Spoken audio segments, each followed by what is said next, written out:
तो ये तो पक्का है, जिसका भी जन्म हुआ है उसके पुण्यों में अभी कमी, तभी जन्म हुआ है।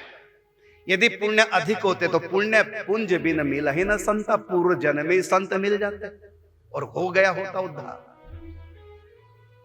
तो कुछ कमी रह गई, या फिर ऐसा हुआ होगा कि संत तो मिले, लेंस तो मिला, लेकिन धूप तेज नहीं थी, पुण्य अधिक नहीं थे, जो हम संत की तरफ पूर्ण रूपेण झुक नहीं पाए, क्योंकि स्वल्प पुण्यामताम राजन विश्वासो नहीं जाए थे। पुण्य कम हो तो संतों में विश्वास नहीं हो पाता। पूर्व जन्म में संत मिले नहीं, यदि मिले हैं तो विश्वास नहीं होगा पूरा। और जितना व्यक्ति संत में विश्वास करेगा उतनी उसमें भजन करने की एनर्जी आती है। विश्वास से एनर्जी प्रकट होती है। प्रहलाद में इतनी एनर्जी कहां से आई कि बड़े बड़े राक्षसों से भी डरा नहीं?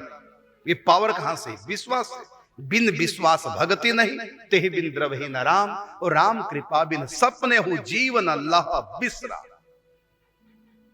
और ये विश्वास कहां से आएगा? तो स्वल्प पुण्यामताम राजन विश्वासो नैव जायते।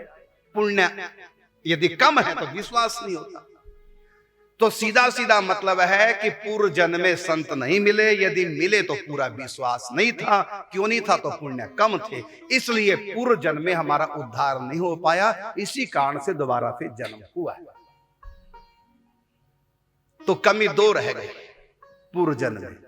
पुण्यों की अधिकता नहीं थी, संत पर विश्वास, गुरु पर विश्वास नहीं थी, इसलिए अध्यात्म में प्रवेश नहीं हो पाया। दोबारा से फिर मनुष्य बनकर आ गया।